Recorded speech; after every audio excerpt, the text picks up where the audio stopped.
Olá, sejam bem-vindos ao Cindo Concursos Policiais. Tudo bem, pessoal? Eu sou Cindo Barroso e hoje a gente vai falar de um assunto muito importante quando o tema é concurso público. Mas antes disso, se você ainda não é inscrito no canal, se você caiu de paraquedas aqui no nosso canal, ou se você já conhece o nosso canal, mas ainda não se inscreveu, se inscreve, deixa o like pra gente. Se você gostou do nosso tema de hoje, ou dos temas que você já viu aqui, compartilha os nossos vídeos com quem está estudando para concurso, para o Enem ou para uma grande prova e vamos em rumo dos nossos sonhos, tá certo, pessoal? Então vamos lá. Eu quero falar com você aqui sobre como estudar para um grande concurso após a publicação do edital. Tá certo? Então o edital é um tema, né? É um assunto, a publicação do edital é um assunto que deixa muita gente apreensiva, muito estudante de concurso público principalmente apreensivo, né?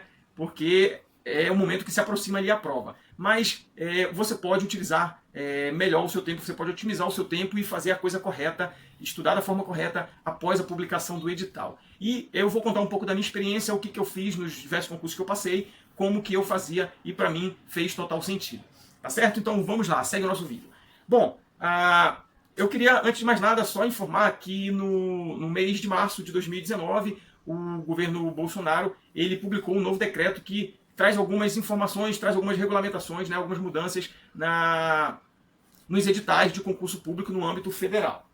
E esse é o decreto 9739, né, do ano passado, de 2019. E aí, duas coisas importantes, né, para a gente saber desse decreto quando a banca tem que publicar o edital a partir da autorização. Ou seja, o governo autorizou a realização de concurso público, a banca precisa publicar o edital em, no máximo, 6 meses. Tá? Se não publicar em 6 meses o edital, essa autorização é tornada sem efeito. A partir da publicação do edital, e aí a banca tem um prazo mínimo para aplicar a prova. Né? O prazo é mínimo, não é máximo. Ou seja, ela tem que ser, e no caso aí é 4 meses. Né? Então, saiu o edital, a banca não pode aplicar a prova antes de 4 meses. Tá certo? Então, todo estudante de concurso público tem no mínimo, agora, e pelo menos em âmbito nacional, né, tem pelo menos 4 meses, 120 dias para estudar. E é um bom período, é um bom tempo aí para você dar aquele sprint final. Porque após a publicação do edital, né, é como se você estivesse ali na reta final de uma maratona. Você precisa dar o gás, todo o gás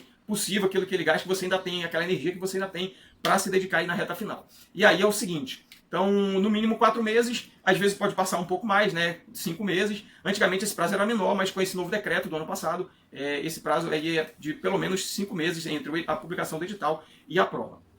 E aí é o seguinte, qual a melhor maneira de estudar a partir desse momento? Bom, o ideal, pessoal, é que o estudante de concurso ele tenha cumprido ali todo o edital, né? todo o cronograma, pelo menos se baseando no último edital, né? O edital do último concurso. Já tem uma ideia das disciplinas que caem, então o ideal é ele vencer o cronograma baseado no edital do último concurso. E aí, se houver alguma mudança no novo edital, ele vai trabalhar apenas aqueles pontos que não foram cobertos por ele, por não estarem no edital anterior. Se o edital coincidir, excelente. Então, o ideal é você ter conseguido cumprir o cronograma até a publicação do edital. Por quê? Porque você vai ter aí pelo menos 120 dias apenas para fazer revisões e resolução de questões. Então, pós-edital, o que você tem que fazer? Revisão e resolução de questões. Então, não tem jeito. É o ideal. Esse é o cenário ideal. Se você não conseguiu cumprir o cronograma, não adianta que você, a não ser que você já esteja próximo ali de cumprir o cronograma. Aí tudo bem, você pode dar uma esticada e tentar cumprir o cronograma. Mas se você começou a estudar há pouco tempo, tem muito cronograma ainda para estudar, tem muita coisa para estudar, o ideal é você revisar o que você conseguiu revisar e resolver questões. Tá? A resolução de questões, ela é fundamental, ela é um percentual considerável na sua preparação. Então ela faz parte e é uma parte fundamental da sua preparação. Então se você não está no cenário ideal, não conseguiu cumprir o cronograma, cai em cima da resolução de questões. A resolução de questão, né, ela me ajudou muito, muito na minha preparação. E também a realização de simulados. Né? Não tenha medo de simulados. Tá? Ou seja, o ideal é, se você está no pós-edital aí, o ideal é você fazer pelo menos um simulado por semana. Ou pelo menos um simulado a cada 15 dias e resolver muitas questões. Existem sites que têm uma base de dados de questões muito grande. Ou você pode baixar das provas anteriores. Né? Então, você tem muitas opções aí para resolver questões. E se você conseguiu cumprir o cronograma, você é aquele aluno que está estudando já há algum tempo, conseguiu cumprir pelo menos boa parte do cronograma, ou o cronograma total, então você está nadando de braçada.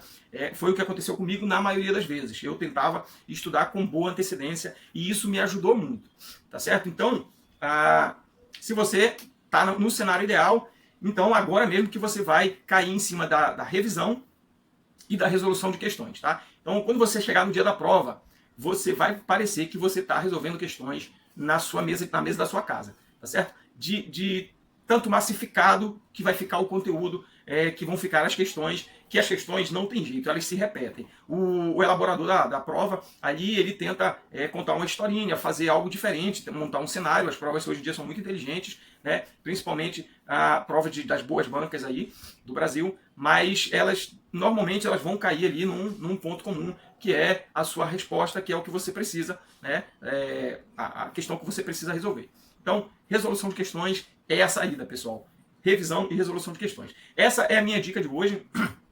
Isso foi o que eu fiz na maioria dos concursos que eu estudei e dos que eu passei. E muita gente faz isso, tá certo? Não é o cenário ideal estudar apenas por questões. Tem gente que conseguiu passar em concurso apenas dessa forma, mas é alguém que já tem uma bagagem, já tem um conhecimento, tá certo? E eu não sei se é o seu caso. Mas pós-edital é revisão e resolução de questões. Principalmente resolver muitas questões, principalmente da banca que vai aplicar a sua prova. Tá legal? É isso. Obrigado, pessoal, por chegar até aqui. Compartilha o nosso canal com quem está estudando para concurso, para o Enem, para uma grande prova. Acompanhe a gente aqui, aciona aqui o sininho, aciona as notificações para o YouTube informar você quando a gente publicar mais conteúdo, porque aqui você terá muito conteúdo de qualidade, gratuito, para sua preparação, para ajudá-lo na sua caminhada, na realização do seu grande sonho, para você alcançar o seu grande cargo público, tá certo? Eu sou Cino Barroso, sou um guerreiro, sou um vencedor, e a gente se vê logo mais no próximo vídeo. Valeu!